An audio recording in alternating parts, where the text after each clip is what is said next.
Happy Diwali दोस्तों आज का हमारा टॉपिक है कि जब भगवान श्री राम जी अयोध्या वापस आए थे आज के दिन, तो पूजा देवी लक्ष्मी की क्यों होती है, और देवी लक्ष्मी की होती है तो साथ में विष्णु जी के साथ क्यों नहीं होती, सिर्फ गणेश जी लक्ष्मी की क्यों होती है।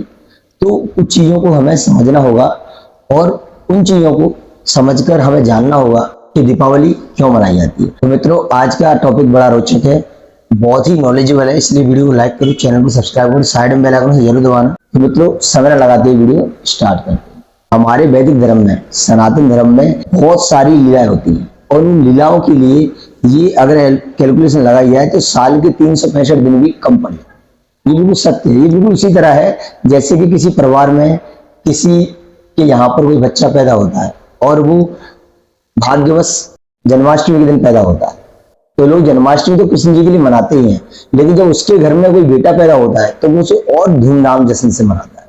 यही हमारे सनातन काल में बहुत सारी लीलाएं हुई हैं जिस वजह से दीपावली मनाई जाती है। पहला क्वेश्चन हमें ये समझना चाहिए कि क्या भगवान श्री रामचंद्र जी अयोध्या वापस नहीं आए थे, उससे पहले दीपावली नहीं मनाई जाती थी? बिल्कुल मनाई जाती थी।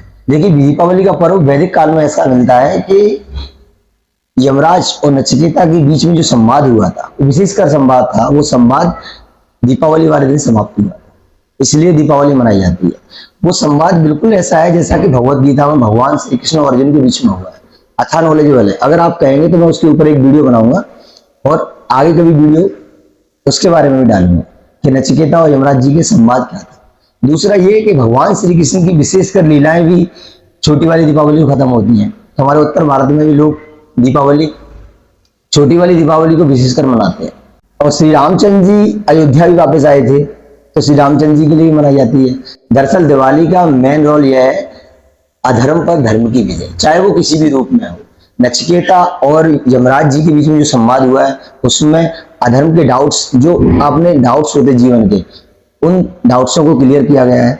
दूसरा, भगवान श्री रामचंद्र जी जब अयोध्या वापस आते तो रावण जैसी विशाल काया को मार कर आते हैं, उसके बाद भी धर्म की स्थापना हुई है।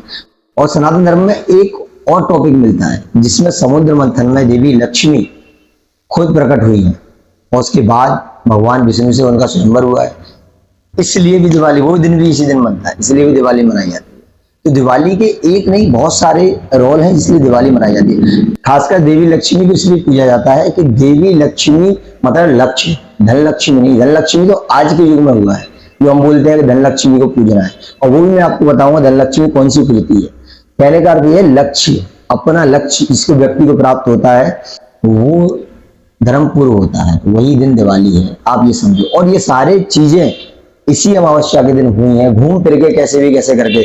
आप कैलकुलेशन लगाओ, यमराज और नचिकेता की कहानी एक युग में हुई है, रामायण की कहानी एक युग में हुई है, भगवान कृष्ण ने असुरों का संहार दूसरे युग में किया है, लक्ष्मी और विष्णु जी के विवाह समुद्र मंथन एक युग में हुआ है।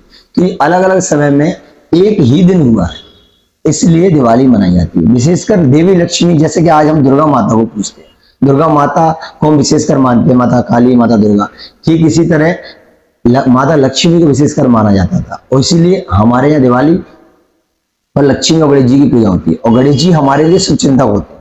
हमारे यहाँ पर गणेश जी की सर्वप्रथम पूजा होती है, कोई भी यज्ञ, कोई हवन, कुछ भी होगा, सर्वप्रथम गणेश जी की पूजा होती है। तो मित्रों, आप समझ गए होंगे कि भगवान राम के वेलकम के लिए दिवाली मनाई जाती है, लेकिन देवी लक्ष्मी की पूजा लंबे समय से होती है। अरे इसीलिए हम लोग देवी लक्ष्मी की पूजा करते हैं। मेरा कहने का अर्थ ये नहीं है कि आप भगवान राम का पूजन ना करें, भगवान राम तो देवी लक्ष्मी के भी परमेश्वर है, तो हमें दोनों का पूजन करना चाहिए। और सनातन धर्म में सारी देवी देवताओं का वेलकम करना चाहिए, क्योंकि देवी देवताओं का वेलकम जब कोई बड़ा काम होता है, जब धर्म की विजय होती है, सारे देवी देवता एक जगह इकट्ठे होते हैं। आपने देखा होगा जब भगवान श्री राम का राज्य अभिषेक हुआ, रावण को मार रहे हुआ, तो उनके राज्यसभा में ब्रह्मांड के सारे देवी देवता इंक्लूडिंग महादेव, ब्रह्मा जी, सारे देव उन पर फूल बरसाते हैं और उनका वेलकम करते हैं। तो जब भी कोई अधर्म पर विजय पाकर धर्म की स्थापना करता है तो सारे देवी देवता उस जगह प्रकट होते हैं, उस जगह ऑलरेडी आ जाते हैं। इसलिए हमें हमेशा सारे देवी देवताओं की पूजा करनी चाहिए और ये क्वेश्चन नहीं उठाना चाहिए। आप एक छोटी सी बात सोचिए, क्या कृष्ण हमारे नहीं है? क्या भगवान श्री राम हमारे नहीं है? क्या हनुमान जी हमारे नहीं है? कि महादेव हमारे नहीं? हम अपने अपने हिसाब से मान लेते हैं कि ये भगवान महादेव हमारे हैं, मैं हनुमान जी को पूछता हूँ, मैं कृष्ण को पूछता हूँ। लेकिन भगवान कृष्ण भगवत गीता में क्या कहते हैं कि मैं ही सब में हूँ और सब मुझ में है। ऐसा कोई रोल नहीं है, इंक्लूडिंग हम इंसान भी भगवान के अंश। भगवान क्या कहते हैं, समुद्र की एक बूंद हो तुम, हम एक समुद्र की बूंद है।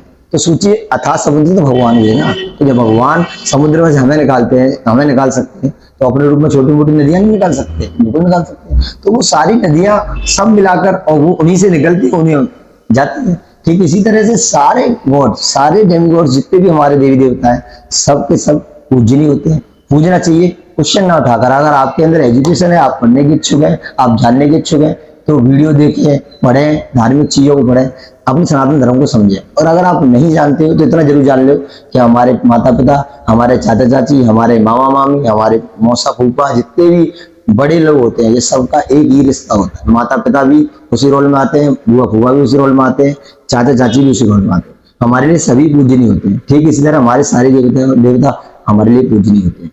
तो मित्रों, आप मेरी बात समझ गए होंगे मैं क्या कहना चाहता हूं, और आप ये भी समझ गए होंगे कि दीपावली क्यों मनाई जाती है।